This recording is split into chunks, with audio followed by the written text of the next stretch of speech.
الحمدللہ رب العالمین والعاقبۃ للمتقین الصلاۃ والسلام علی سید المرسلین۔ روشن راستے کے متلاشی تمام لوگوں کو السلام علیکم۔ آج ہم بات کریں گے کہ انبیاء کرام علیہ السلام کو جب کوئی مشکل آتی تو وہ کیا عمل کرتے تھے،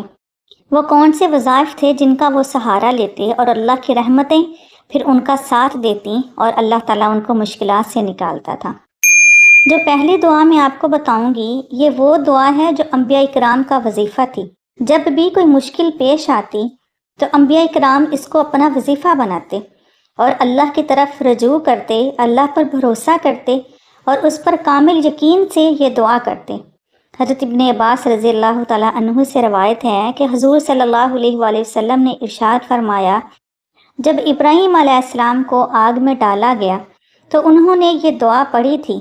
اور یہ ابراہیم علیہ السلام کا اللہ پر یقین اور اس دعا کی برکت ہی تھی کہ اس آگ سے اللہ تعالیٰ نے ابراہیم علیہ السلام کو بچا لیا جو کہ میلوں میں پھیلی ہوئی تھی۔ جب اس دعا کے ذریعے سے اللہ تعالیٰ کی رحمت کو پکارا گیا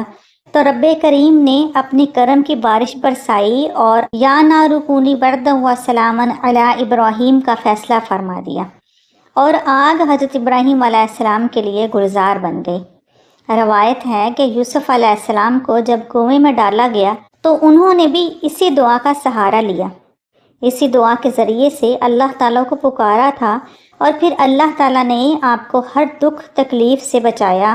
اور کنویں کا پانی جو کہ کھاری تھا وہ میٹھا ہو گیا، اور پھر اللہ تعالیٰ نے ہی کنویں سے نکلنے کے اسباب پیدا فرما دیے۔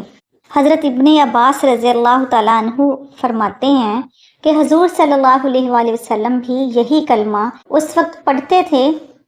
جب آپ پریشان ہوتے تھے، اور جب لوگوں نے مسلمانوں کو ڈرانے کے لیے کہہ دیا کہ کفار نے آپ کے خلاف کثیر لشکر تیار کر رکھا ہے،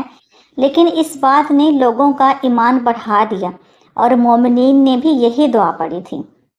یہ دعا سنگین مشکل حالات میں انسان کو مشکلات سے نکالتی ہے۔ یہی دعا مصیبت کو بھلانے اور تکلیف کو دور کرنے کے لیے بھی استعمال کی جاتی ہے، اور یہ دعا مصیبتوں اور تکلیفوں میں ایک مضبوط قلعہ بن جاتی ہے۔ وہ دعا ہے بسم اللہ الرحمن الرحیم، حسبنا اللہ و نعم الوکیل،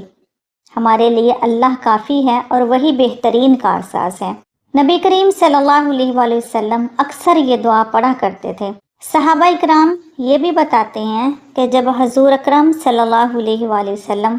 بہت زیادہ پریشان ہوتے تو آپ بہت کثرت سے پڑھا کرتے تھے، یا حی یا قیوم برحمتک استغیث، اے زندہ اور قائم رہنے والے تیری رحمت سے فریاد کرتا ہوں۔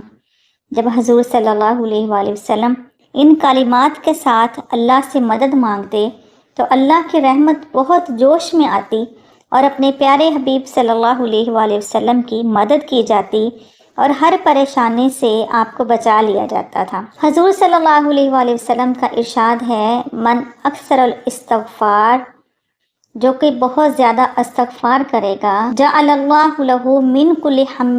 فرجا، تو اللہ اس کے غم کو خوشی میں بدل دیتا ہے، ومن کل ضیق اخرجا، اور اس کی تنگی کو آسانی بنا دیتا ہے،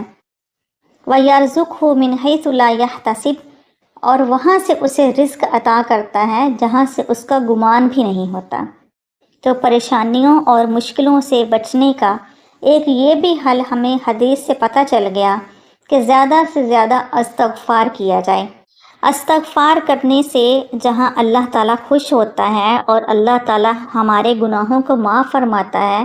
تو اس حدیث سے پتہ چلتا ہے کہ مغفرت اور بخشش تو ہمیں مل جائے گی، لیکن استغفر اللہ بار بار پڑھنے کا ایک یہ بھی فائدہ ہے کہ حضور صلی اللہ علیہ وآلہ وسلم کے ارشاد کے مطابق انسان کے غم اس کی خوشی میں بدل جاتے ہیں، اور اس کی جو بھی تنگی ہوتی ہے، اس کے رزق کی تنگی ہے یا صحت کی خرابی ہے یا اور پریشانی ہیں، وہ سب چیزیں اللہ تعالیٰ آسانی میں بدل دیتا ہے۔ جو شخص رزق کی تنگی سے پریشان ہے اس کے لیے بھی یہی وظیفہ ہے کہ وہ بار بار اللہ تعالیٰ سے استغفار کرے، تو پھر اللہ تعالیٰ اس کے لیے رزق کے دروازے کھول دیتا ہے، اس کے رزق کو کشادہ کرتا ہے۔ اور اسی چیز کو اللہ تعالیٰ نے سورۃ النوح میں بھی ارشاد فرمایا۔ اللہ تعالیٰ نے ارشاد فرمایا وَيُمْدِدْكُمْ بِأَمْوَالٍ وَبَنِينَ وَيَجْعَلْ لَكُمْ جَنَّاتٍ وَيَجْعَلْ لَكُمْ أَنْهَارًا، کہ اگر تم اللہ تعالیٰ سے استغفار کرو گے تو اللہ تعالیٰ کیا کیا نعمتیں عطا فرمائے گا۔